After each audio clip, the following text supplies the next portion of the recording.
I would like everyone here to take a moment right now and close your eyes.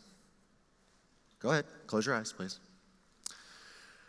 Now, I want you to imagine that you are 11 years old. It's the holidays. You are asleep in your bed, dreaming away. Okay?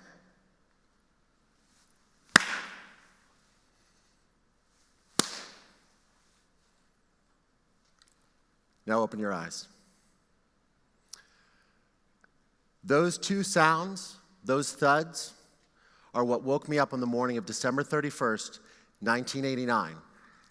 And those sounds were my mother's skull being smashed in while she was being suffocated, 15 feet away from my bedroom. I then counted 12 footsteps as they slowly walked down the hallway. And then they stopped at my door.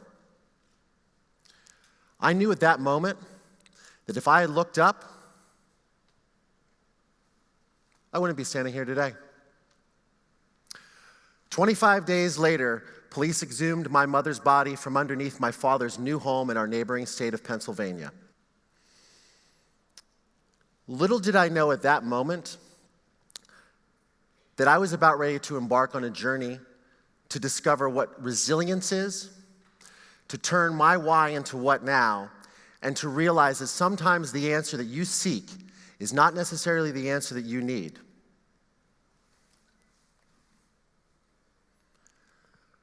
My father murdered my mother, and my life was changed forever.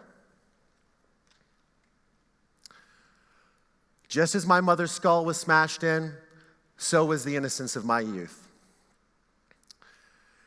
Now, instead of deciding which video game I was going to play with my friends or which action figure I was going to get at the toy store, I was faced with a different set of questions. Being torn from my home, my dog, and my whole way of life, I was wondering, where am I going to live? Will I get a new mommy and daddy? What the hell is foster care? And most importantly, how did I get here?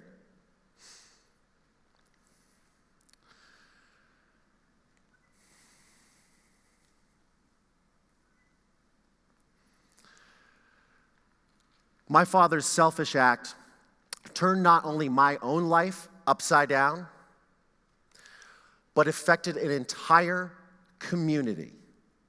The community of Mansfield, Ohio, the audience that sits here before me right now.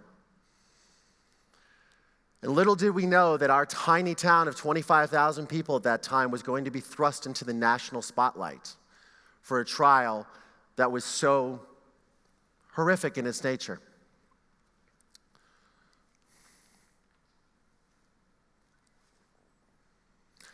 I testified at trial for 2.5 days against my father as the key witness for the prosecution because I heard the murder happen.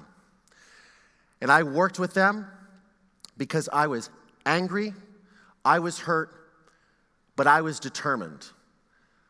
I was determined to put my father in the one place that he belonged, in prison for life.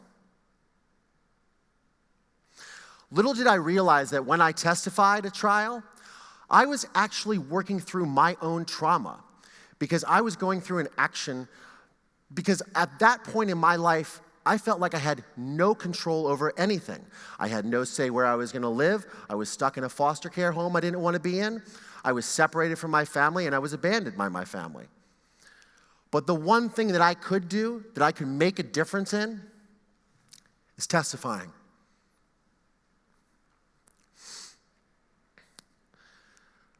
But one thing always evaded me, and it continued to evade me the rest of my life.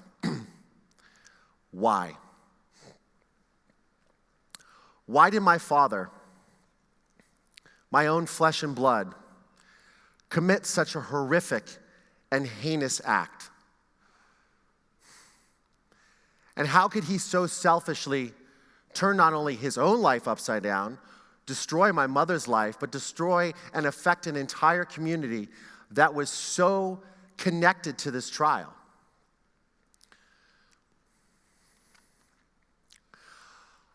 I struggled for the next 25 years with this question. So much so that I took myself to Los Angeles, California after getting out of music school because I wanted to do something with this story. I had to do something positive with this because I was not going to let this define me. I went as far as to creating a film with a 2-time Academy Award winner, and the result was A Murder in Mansfield. Now, I want to take a moment to say that over that 25 years, my father manipulated, deceived, did everything he could in his power to have me rescind my testimony, to have me represent him at the parole board, to help him get out, anything that this man could do to manipulate me. And I always just wanted my father's love, right? Because I had already lost one parent. And despite as gruesome as everything was, I wasn't prepared to lose another. Now, in the film's final scene, I confront my incarcerated father in prison. And finally, I'm going to get that moment. I'm going to have that moment where I can ask this man, why? Why, Dad? Why did you do this? You know what? In what is definitely a very heartbreaking scene, my father is unable to answer. Hidden below the depths of narcissism and self-protection, he denies any wrongdoing. It was at that moment that I realized that I had taken back the power in that room by confronting my father finally and saying, "You did this, I want to know why." But I never got the answer to my question. So you know what? I was a failure. Failed as a filmmaker, failed as a human being. I never got the answer to the one question that I wanted. Then I realized something, because like most things in life, failure often disguises as success. I realized that what if the answer that I was seeking wasn't really the answer that I needed? It's an interesting concept, right? You see, life will never, ever really give us the answer to the whys that we want, right? It just doesn't. Life doesn't work that way. So I thought, well, there's got to be something to this, right? And I thought, well, when we go through a traumatic event, human beings are natural empaths. We want to know why. Why? Why did the gunman walk into a school and shoot up a bunch of children? Why did terrorists fly planes into 2 towers in New York City and kill 3,000 people? Why did a husband selfishly murder his wife? So I did a little bit of a deep dive, and I discovered what researchers call the mirror neuron system. Now, researchers classify the mirror neuron system as this group of cells in our brain that lies in our limbic system that is responsible for compassion. It's how we relate to one another. So I thought, okay, so there's a little bit of science behind this, right? So I'm not too far off base here. And then I come back to my why. My why. I just want to know why. And then I really realized something. Why looks into the past. But what now? What now looks to the future? So, what if our approach to trauma is all wrong? What if instead of sitting there saying, well, why, and trying to understand and justify in our heads why these horrible things happen, we instead say, what now? What are we going to do about it? What can push us forward and lead us through the trauma? And I argue that that is being of service. That is doing something that helps the greater good. For me, creating my film, when I set out, I wanted to heal myself and help one person. Because I could show in the film as plain as day and be as honest and open as I can for the camera to show everything that's going on and to show that you can really work through trauma. That was my way of giving back because I know that people would see this. I had hoped to change one life, and in fact, I ended up changing thousands of lives, which is a really cool thing. So anyways, back to this. What if our approach to trauma, we lead ourselves through service, and that ends up pushing us through the trauma? See, I realized that my what now began on the morning of December 31st, 1989, because I knew that my mother was dead, but I knew I had to do something about it. I worked with investigators, I got into the courtroom, I testified, and I had a whole wonderful community. Some of these individuals are sitting here in this audience that pillared me up, that brought to me the resilience. And my quest for resilience continued then. I was in high school. I dove head on into the arts because as a child, growing up in this community, we have always had wonderful art programs. And art is what led me through my trauma. It led me to create, which helped me get to my what now. It's a really wonderful place to be.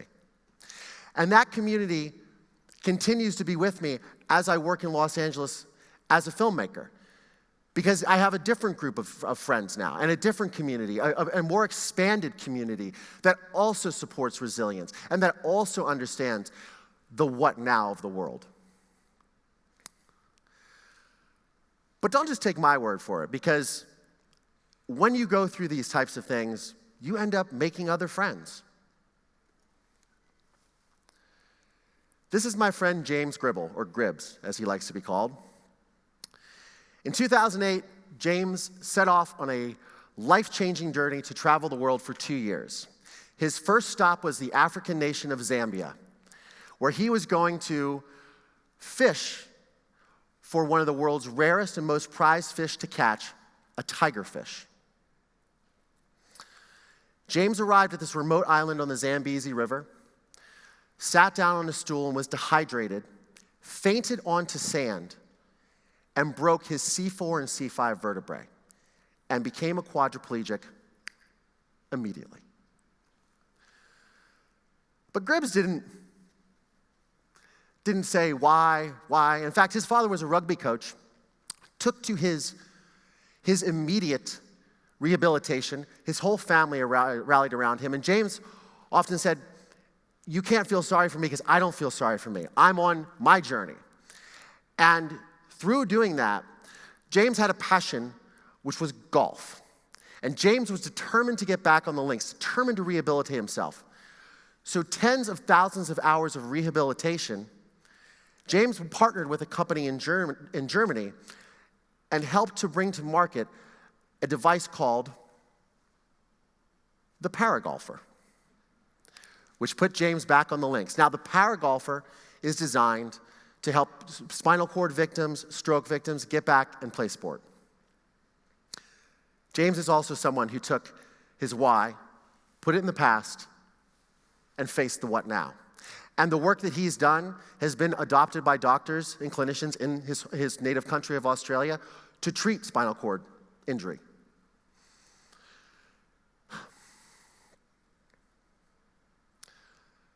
So when it comes to resilience, it really is a team sport. I mean, I wouldn't be standing here if it wasn't for members of this audience and a community that pillared me up. I wouldn't be standing here if it wasn't for the resilience of the arts and me diving into that. When I was a freshman at music school, I heard a great quote, and it was by Aristotle. It says, "We are what we repeatedly do. Excellence, therefore, is not an act, but a habit." Well, so is resilience.